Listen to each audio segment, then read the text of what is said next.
Hello student, how are you? I hope all are good at your home. My dear student, we are discussing about the powers and functions of the governor. So go ahead, listen to me carefully. Let's get started.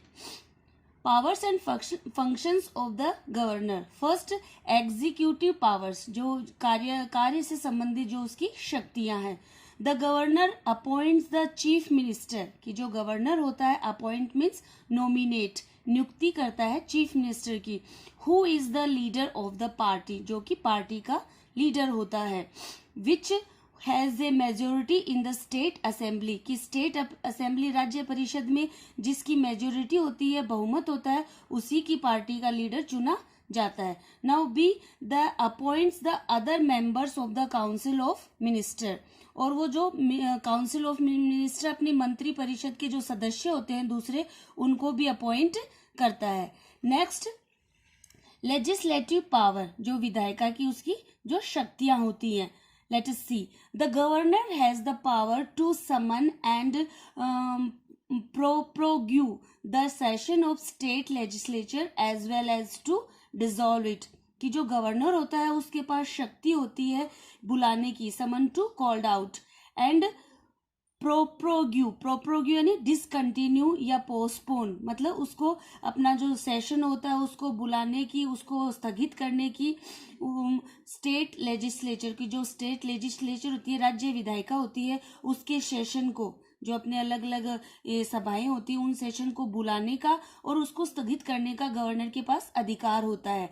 As well as to resolve it, और ऐसे ही उसको भंग करने का भी उसके पास rights होता है. Now every bill passed by the state legislator, कि जो प्रत्येक बिल होता है स्टेट लेजिस्लेचर के द्वारा ही वो बिल पास किया जाता है. Has to receive the governor, वो सबसे पहले किसके पास आता है, गवर्नर के पास आता है.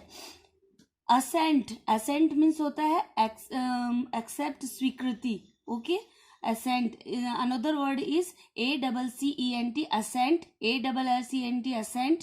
pronunciation is same but spelling is different. accept, स्वीकार करना, तो वो गवर्नर के पास ही स्वीकार किया जाता है. कोई भी बिल है उसको पास करना है. This is a very important legislative power of the governor, कि ये गवर्नर की सबसे महत्वपूर्ण विधायिका शक्ति है. Second, on certain occasions, occasions means instance, अवसर, कि जो निश्चित ओकेशंस है, अवसर है, व्हेन द स्टेट लेजिस्लेचर, जब अपनी स्टेट लेजिस्लेचर है, इज नॉट इन सेशन, कि जब वो सेशन के अंदर नहीं होती है, the governor can issue orders called ordinances. Ordinances होता है एडिक्ट, नियम, कि उन नियमों का वो इशू करता है, जारी करता है, उसको निकालने के आदेश जारी करता है. कि जिस अपना जो इज नॉट इन सेशन, की जब भी स्टेट लेजिस्लेचर सेशन में नहीं होती है, तो द गवर्नर कैन इशू, कि वो इशू कर सकता है ऑर्डर, मतलब जो आदेश वो इशू करता है, कॉल्ड ऑर्डिनेंसेस, उसको नियम बुलाते हैं, एडिक्ट बुलाते हैं. These ordinances are submitted to the state legislature in its next session. और ये जितने भी ordinances, जितने भी अपने एडिक्ट, जितने भी नियम होते हैं, वो सबमिटेड मतलब गिव वे, उनको समर्पित किया जाता है, जमा किया जाता है टू द स्टेट लेजिस्लेचर को. कब, इन इट्स नेक्स्ट सेशन, जब नेक्स्ट मीटिंग होगी, सेशंस मीन्स मीटिंग्स, अधिवेशन होंगे उसके अंदर.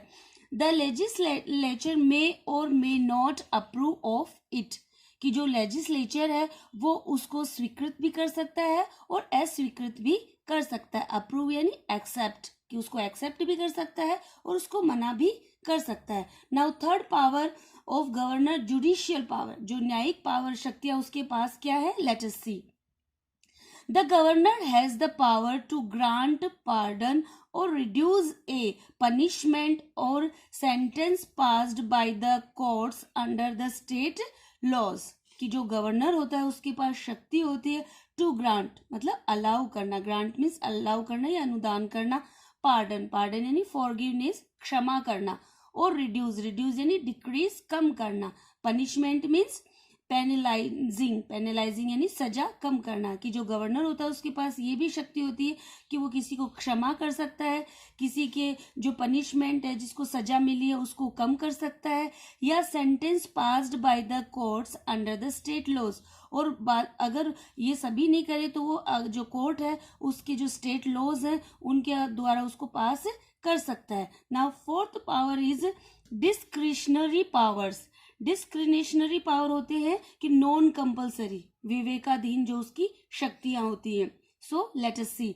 First is the governor has discretionary powers which he या शी कैन यूज, कि जो गवर्नर है वो नॉन कंपल्सरी पावर्स का यूज कर सकता है, विच ही या शी, कोई भी हो, फीमेल हो या मैन हो, कैन यूज, जो वो उसका यूज कर सकता है ऑन हिज या हर, फीमेल या मेल के लिए,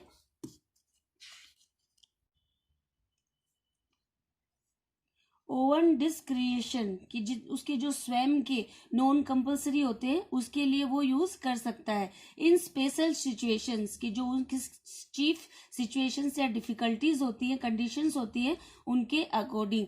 another power is the governor can also report to the president of India, कि जो हमारे इंडिया के प्रेसिडेंट है उनको वो रिपोर्ट कर सकता है इफ द स्टेट गवर्नमेंट, की जो हमारी राज्य सरकार है, is not functioning according to the constitution, कि संविधान के अंतर्गत अगर वो कार्य नहीं कर रही है तो वो प्रेसिडेंट को रिपोर्ट कर सकता है।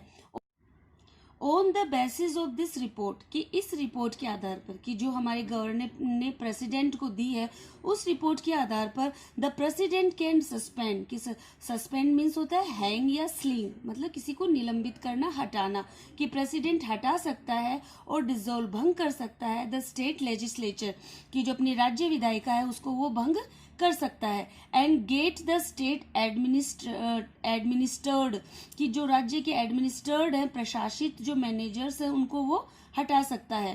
थ्रो हिज या हर रिप्रेजेंटेटिव्स, कि किसके दौरान, जो वो कैंडिडेट्स वो खड़े हुए हैं रिप्रेजेंटेटिव उसके दौरान। This is called president rule, और ये क्या पुकारा जाता है कि जो हमारे राष्ट्रपति नियमों के अधीन होता है।